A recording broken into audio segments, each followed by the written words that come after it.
हरि ओम तत्सत्। लोकाभिरामं रणरङ्गधीरं राजीवनेत्रं रघुवंशनाथं कारुण्यरूपं करुणाकरं त्वं श्रीरामचन्द्रं शरणं प्रपद्ये। भवानी शंकरो वंदे श्रद्धा विश्वासरूपिणो याभ्यां वीणा न पश्यन्ति सिद्धस्वान्तः स्थमीश्वरम्। वंदे बोधमयं नित्यं गुरुं शंकररूपिणां यमाश्रितो हि वक्रोऽपि चन्द्रः सर्वत्र वन्दते। श्री श्री सीतारामचंद्राय नमः। श्री गुरुभ्यो नमः। भगवते श्री सांब सदा शिवाय नमः। हिंदू महासभा की ओर से आज के इस अमृत वाणी कार्यक्रम में हम आप सबों का अभिवादन करते हैं। दर्शकगण, आज श्रावण मास की अमावस्या तिथि है और कल श्रावण मास के शुक्ल पक्ष आरंभ हो जाएगा। इसका यह अर्थ निकलता है कि अब श्रावण मास को समाप्त होने में शेष एक पक्ष ही बचा है, या फिर यूँ कहे करीब करीब 15 दिन ही बचा है इस पवित्र श्रावण मास को पूर्ण विराम लेने में। अब सभी जानते हैं कि यह श्रावण मास भगवान शंकर को समर्पित किया गया है। वैसे पंचांग अनुसार साल का 5वां महीना है, लेकिन यह श्रावण मास चातुर्मास में पहला महीना गिना जाता है। आषाढ़ मास के शुक्ल देवशयनी एकादशी को भगवान श्री हरि विष्णु शयन के लिए जाते हैं, जो देव प्रबोधिनी एकादशी तक चलता है, जो कार्तिक मास में पड़ता है। कहने का अभिप्राय ये कि श्रावण मास से पूर्व आषाढ़ मास से लेकर के कार्तिक मास तक इन 4 महीने की अवधि में भगवान श्री हरि विष्णु शयन करता है और इसी अवधि को चातुर्मास कहा गया है। और मान्यता यह है कि जब भगवान विष्णु शयन कर रहे हैं, इसलिए इस पूरे ब्रह्मांड का कार्यभार भगवान शंकर संभालते हैं। आप देखेंगे इस समय जो है श्रावण से लेकर के कार्तिक के महीने तक, इस अवधि में कोई ऐसे पूजा पाठ नहीं होता जिनका सीधा संबंध भगवान विष्णु से है। अपितु जितने पर्व हम लोग मनाते हैं इस चातुर्मास में, इनका सीधा संबंध कहीं ना कहीं भगवान शिव के साथ जोड़ा गया है। श्रावण महीने के पश्चात फिर आएगा भादों का महीना।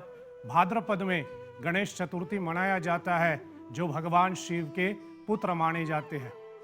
उसके बाद आश्विन का महीना आता है। आश्विन महीने की पहली जो कृष्ण पक्ष आते हैं, वो हम पितरों को समर्पित करते हैं, पितृपक्ष मनाते हैं। और पितरों की बात करें, मृत्यु की बात करें, स्वाभाविक वह महामृत्युंजय महाकाल भगवान शिव के साथ ही संबंध है। तत्पश्चात आश्विन मास के शुक्ल पक्ष में नवरात्रि मनाया जाता है, जो भगवान शंकर की अर्धांगिनी आदि शक्ति भगवती जगदम्बा को समर्पित है। तत्पश्चात कार्तिक मास के कृष्ण पक्ष में हम लोग दीपावली मनाते हैं। वैसे दीपावली महालक्ष्मी से संबंधित है, लेकिन हम सभी जानते हैं कि महालक्ष्मी की उत्पत्ति समुद्र मंथन से हुआ, और जब समुद्र मंथन किया गया तो महालक्ष्मी से पहले हलाहल विष उत्पन्न हुए थे, जिसका पान भगवान शिव ने किया। इस नाते से समुद्र मंथन का संबंध भी भगवान शिव के साथ जोड़ा गया है। तो ये चतुर्मास भगवान शिव की प्रधानता में हम लोग निभाते हैं, और श्रावण मास इस चतुर्मास का पहला मास समझे जाते हैं। वैसे पूरा श्रावण मास बहुत महत्व का है, लेकिन विशेष रूप से भक्तगण जो हैं श्रावण मास के सोमवार या फिर श्रावण मास के सोमवार और मंगलवार दोनों दिनों को विशेष मानते हैं। कारण कि श्रावण मास के सोमवार भगवान शंकर को समर्पित है और श्रावण मास के मंगलवार गौरी माता को समर्पित किया गया है। लेकिन मैं पुनः यह कहूँ कि पूरा का पूरा श्रावण मास अपने आप में बहुत विशेष है। और इसके ऊपर शायद मैं ऐसा कहूँ, जो राम कथा प्रेमी होते हैं, जो रामचरितमानस में अपना रुचि रखते हैं, उनके लिए भी श्रावण मास बहुत विशेष है। कारण कि इस श्रावण मास को हम रामचरितमानस मास भी कहते हैं। इस श्रावण मास को रामचरितमानस मास कहने के पीछे हमारा उद्देश्य ये है कि हम रामचरितमानस की रचना करने वाले परम पूज्यपाद गोस्वामी तुलसीदास जी महाराज को सम्मानित करें। इसी श्रावण मास के शुक्ला सप्तमी को परम पूज्यपाद गोस्वामी तुलसीदास जी की हम लोग जन्म उत्सव मनाते हैं। और दूसरा कारण यह है, जैसे गोस्वामी जी स्वयं कहते हैं कि रचि महेश निज मानस राखा। इस रामचरितमानस का सर्वप्रथम रचना तो स्वयं भगवान शिव ने किया है अपने मन में। तत्पश्चात पार्वती माता को ये कथा सुनाई और ऐसी धारा बहती बहती गोस्वामी जी के माध्यम से हम सबों तक यह रामचरितमानस जन जन तक पहुंचा गया। और यदि हम रामचरितमानस के विषय में ही ध्यान दें तो यह अपने आप में एक बहुत अद्भुत ग्रंथ माने जाते हैं। इस ग्रंथ के अंदर बहुत विशेषताएं हमको प्राप्त होता है। सर्वप्रथम शायद हम इसके ऊपर आपकी ध्यान आकर्षित करूं कि गोस्वामी जी ने इस ग्रंथ की रचना संस्कृत भाषा में ना करते हुए लोक भाषा अवधी में इस ग्रंथ की रचना की। यद्यपि गोस्वामी जी स्वयं संस्कृत के बहुत बड़े विद्वान थे, परंतु उन्होंने अवधी भाषा इस भाषा में इस ग्रंथ की रचना इसलिए किया ताकि यह ग्रंथ जन जन तक पहुँचे। और आप मेरे से सहमत होंगे कि यदि आज रामचरितमानस अथवा रामकथा में हम सब इतने रुचि रखते हैं या फिर रामकथा हर एक को आकर्षित करता है, इसका सबसे बड़ा श्रेय गोस्वामी जी को जाते हैं। शायद तुलसीदास जी की रामचरितमानस नहीं होता तो यह रामकथा जन जन तक नहीं पहुंच पाते। इसलिए तुलसीदास जी का जो मुख्य उद्देश्य वह यह है कि यह रामकथा घर घर तक पहुँचे, हर एक व्यक्ति जो है भगवान राम की इस कथा से समझें, भगवान राम की इस कथा को जानें। और कहीं न कहीं यदि हम देखें तो तुलसीदास जी की ये राम कथा, तुलसीदास जी की ये रामचरितमानस घर घर तक पहुंच तो गया, लेकिन अब हमें इसके ऊपर ध्यान देना चाहिए कि घर घर के साथ साथ यह राम कथा, यह रामचरितमानस जन जन तक पहुँचे। इसलिए यह श्रावण मास को एक बहाना बना करके हम इस रामचरितमानस की प्रसार में अपना पूरा सर्वस्व दें और जन जन तक यह रामचरितमानस पहुंचाने की हम कोशिश करें।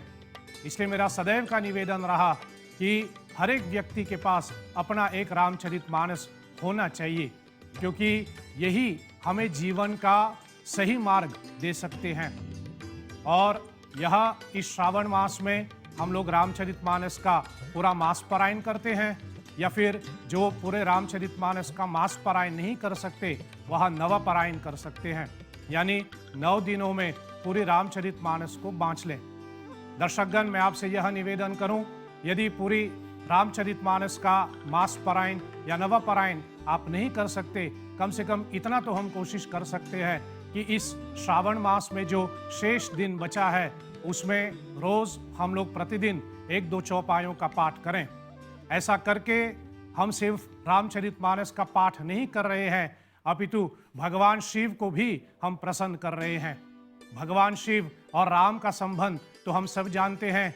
जहाँ एक और शिव जी के लिए भगवान राम उनके इष्ट हैं, वहीं पर भगवान राम के लिए शिव जी उनकी आराध्य है। इसलिए दोनों शिव जी की पूजा और रामचरितमानस का पाठ साथ में चलते रहना चाहिए। आप इन विचारों पे ध्यान दीजिए और जो शेष दिन बचा है इस श्रावण मास को पूरा होने में आप इसका पूरा लाभ उठाइए और अपने जीवन को सफल बनाइए। भगवान शिव की भक्ति करें, जिससे राम की भक्ति हमको सहज ही रूप प्राप्त हो जाए। चलिए, आज की कार्यक्रम को मैं यही विराम देता हूँ। आपकी ध्यान के लिए बहुत बहुत धन्यवाद। ओम सत्यम शिवम सुंदरम। ओम शांति ही शांति ही शांति। ओम श्री श्री सीतारामचंद्रार्पणमस्तु। साधुवाद। जय श्री हरि।